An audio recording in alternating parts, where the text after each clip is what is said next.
Mon invité ce matin est candidat à la présidence du MEDEF. Bonjour Jean-Charles Simon. Bonjour. Vous êtes candidat à la présidence du MEDEF pour succéder à Pierre Gattaz. MEDEF d'ailleurs que vous connaissez bien parce que vous avez été son directeur général sous Laurence Parisot. MEDEF d'ailleurs que vous critiquez, vous mâchez pas vos mots, pas assez démocratique selon vous.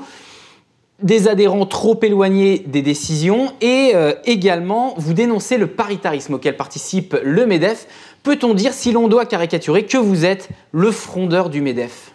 Le frondeur, je ne pense pas que ce soit le bon mot. En revanche, moi, je veux une rupture avec ce qu'est le MEDEF et ce que fait le MEDEF. C'est ça qui me semble essentiel. Il n'y a pas assez d'adhérents. Il y en a beaucoup moins que ce qu'on prétendait en avoir. On est à peine plus de 123 000 alors qu'on disait qu'on en avait au moins 700 000. Donc, il faut vraiment revivifier le MEDEF. Il faut redonner de l'intérêt à être au MEDEF. Il faut donc casser effectivement la structure pyramidale actuelle et permettre l'adhésion directe, l'élection directe du président. Je souhaite que ce soit la dernière élection qui se passe comme elle s'organise aujourd'hui. Parce qu'actuellement, c'est une assemblée. C'est bien ça, Jean-Charles Simon. Général de 560 personnes qui élit le président. Et ça ne me semble pas, si vous voulez, très motivant pour venir adhérer au MEDEF comme entreprise, de se dire qu'on ne participe à aucun des choix et notamment pas à l'élection du président. Aujourd'hui, ce que vous nous dites, c'est que finalement, le MEDEF est déconnecté de sa base d'entreprises adhérentes ? Absolument. Et pourquoi ? Parce qu'il est complètement préoccupé et phagocyté par la mission paritaire, c'est-à-dire le fait de co-gérer avec les syndicats de salariés le système social français. Et ça, c'est la seule grande organisation d'entreprise au monde à faire ça,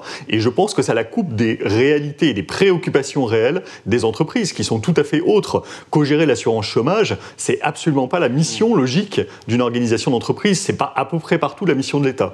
Mais c'est une tradition historique française, c'est le paritarisme. Oui, mais ça, c'était la tradition de 45. Il est peut-être temps de se dire qu'en 2018, ça n'a plus de sens. On va revenir sur le paritarisme, mais quelque chose d'intéressant quand même, c'est sur cette déconnexion que vous dites entre le MEDEF et les entreprises. Justement, le fait que le président ne soit pas élu au suffrage direct des adhérents, est-ce que ça a transformé finalement au fil des années un MEDEF en un outil davantage politique plutôt que social ou utile aux entreprises, on va dire. Les dirigeants élus du MEDEF, les 3 présidents qui ont été élus depuis que ce n'est plus le CNPF mais c'est le MEDEF, sont tous des passionnés d'entreprise, des vrais ambassadeurs de l'entreprise. Ils aimeraient faire autre chose souvent d'ailleurs quand vous les interrogez et que vous leur posez la question. Mais ils sont pris par les responsabilités qui sont les nôtres aujourd'hui à faire de la négociation interprofessionnelle, à gérer 130 milliards d'euros de prélèvements obligatoires. On gère 6 points de PIB seul avec les syndicats de salariés. C'est absolument exorbitant et ça nous retire toute notre énergie. Donc moi, je veux un nouveau MEDEF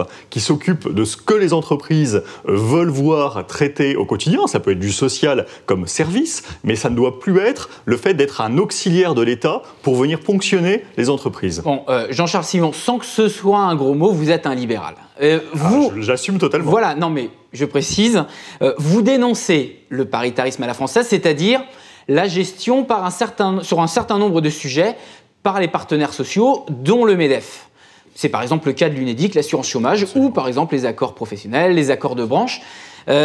Finalement, peut-on dire que vous voulez être président du MEDEF pour qu'il y ait, paradoxalement, moins de MEDEF ? Je veux qu'il y ait du MEDEF différemment. Un MEDEF qui accompagne et qui ne soit plus un MEDEF qui contraint. Parce qu'aujourd'hui, le MEDEF, avec les grandes fédérations professionnelles, c'est la tradition française et les gens pensent que c'est obligatoire de continuer ainsi, mais ce n'est pas vrai. On peut tout à fait adopter le modèle de nos voisins qui est de rendre service en proximité sur plein de questions, en influence, en expertise, dans le social, dans plein de domaines, mais on ne doit plus être ceux qui contraignent. Or, aujourd'hui, nous contraignons non seulement nos adhérents, mais même les non-adhérents parce qu'on va demander l'extension des accords sociaux au ministère du Travail, et donc ça s'applique à tout le monde, alors que les gens n'ont rien demandé. Vous voulez que tous discutent directement au niveau de l'entreprise ? Il faut redonner de la liberté à l'entreprise. Redonner de la liberté à l'entreprise, c'est le cœur du remède pour les mots français. C'est ça où il faut tout changer. Mais Jean-Charles Simon, il y a quelque chose que vous savez bien, je lis par exemple une phrase de votre programme qui est assez représentative, c'est concernant les accords justement inter-entreprises. Vous dites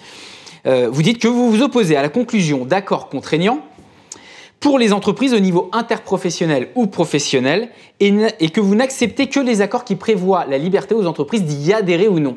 Qu'on comprenne bien, est-ce que ça veut dire que, en disant ça, vous acceptez que 2 employés de 2 entreprises professionnelles différentes, mais qui appartiennent à une même branche, ont des droits différents ? Et oui, parce qu'ils ont déjà ce qu'on appelle l'ordre public social, c'est-à-dire ce qui est prévu par la loi. Et Dieu sait si c'est prescriptif en France. On est très très loin d'être dans le Far West. On est déjà avec un socle minimal pour tous qui est plus élevé que le socle total dans beaucoup d'autres pays. Mais avec votre système, certains auront des socles plus élevés que d'autres. Alors, il y a ce socle minimum qui sera déjà extrêmement élevé, et ensuite, chacun définira son modèle social. Chacun définira son modèle social en fonction de ses capacités. Une TPE, elle ne peut pas vivre comme une entreprise du CAC 40. Or, pour autant, c'est ce qu'on essaie de faire, c'est ce qu'on lui impose d'une certaine façon dans le modèle français. Quand on impose un taux de cotisation sociale patronale de 45% sur les salaires bruts, c'est absolument unique. Il n'y a qu'en France qu'il y a ça pour des TPE et des PME. Il n'y a que des grands groupes mettent en place des systèmes facultatifs qui les amènent à ça, et que ce soit plus attractif, effectivement, qu'ils aient plus de capacité de faire des choses qu'une TPE, tout le monde le sait, et ça existe partout.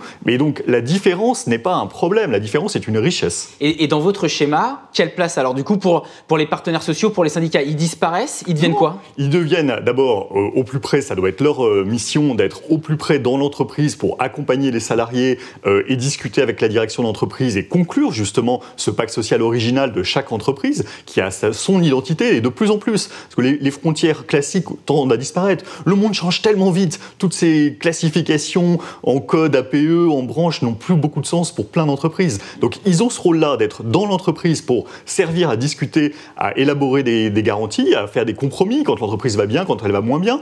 Et par ailleurs, ils peuvent continuer à se parler à d'autres niveaux, bien sûr. Il faut continuer à se parler au niveau professionnel, au niveau interprofessionnel, parce qu'on peut proposer des choses.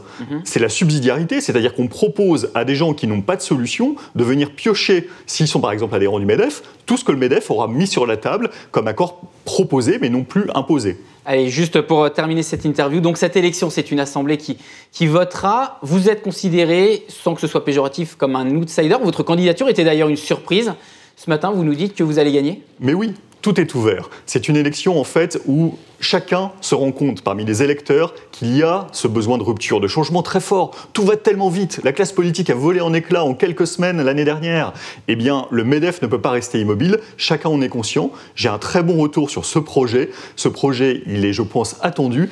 Nous sommes le seul à le porter, donc je pense que nous allons être choisis pour le mettre en œuvre. Merci Jean-Charles Simon d'avoir été avec nous ce matin dans Les Échos. Je rappelle, candidat à la présidence du MEDEF, élection qui aura lieu d'ailleurs en juillet. 3 juillet. Voilà, 3 juillet.